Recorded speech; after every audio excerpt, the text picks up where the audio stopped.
So, Apex Legends Season 12 launched with some interesting changes and, of course, a new character. So, how does this season stack up? Let's find out.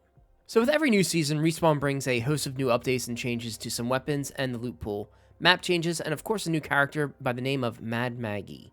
Mad Maggie has an interesting history in Apex Legends. When Fuse was introduced in Season 8, she made the Apex games tough on the Legends by creating heat circles inside the main circle you are meant to fight in.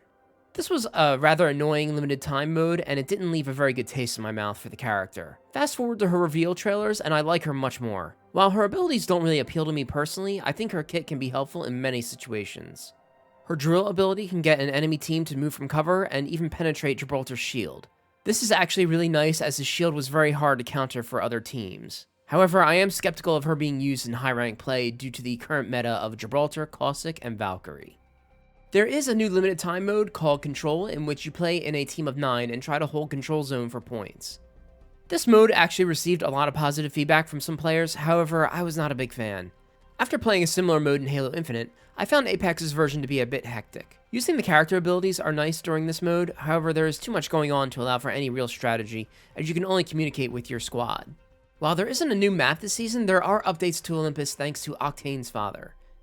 There's a new place of interest called Phase Driver, and it has a lot of good looting areas, so getting a weapon off drop shouldn't be too difficult. There is another new place of interest called Terminal, and it is located just outside Hammond Labs. There's also a lot of good loot here, and I have some interesting fights in this area. While these changes are nice to Olympus, it still allows for a lot of teams to find their way to either Estates or Hammond Labs area, which opens up tons of third parties that happen often.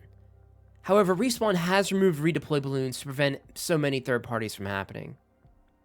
There have been some interesting changes to the loot pool. The Volt can now only be obtained in care packages, which I find odd, as this was a very balanced energy weapon to pick up on the map. Thankfully, the Alternator has been taken out of the care packages and can now be found in regular ground loot. The Flatline and Longbow DMR can only be found in crafting. I find this interesting that Respawn has chosen the Flatline for crafting and not the very unbalanced Rampage. This does somewhat free up the loot pool, however I still find buildings where there are multiple Mozambiques or P2020s in them, so finding good loot when landing can be a hit and miss.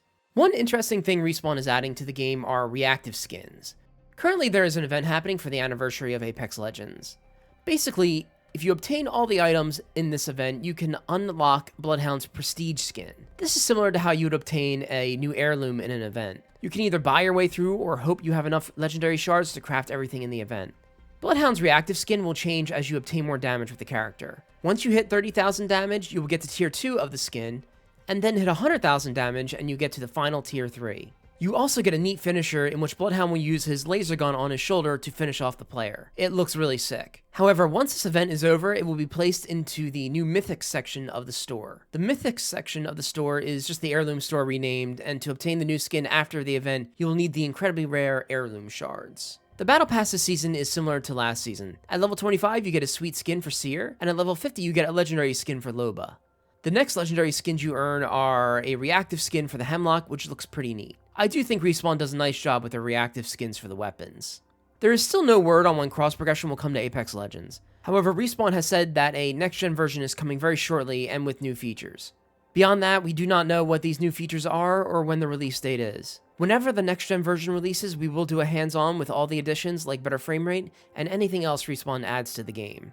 So far, Season 12 is a decent update for Apex Legends. Season 11 was going to be tough to follow with a brand new map and a new weapon. It is a decent update with a great new character and some nice map changes. Okay guys, that is all for me today. If you want to hear more from me, you can follow me on Twitter at FalconXLive or on Twitch at FalconXLive. If you like this video, give it a thumbs up, and hear more from Xbox Era, click that subscribe button. Take care, and I will see you soon.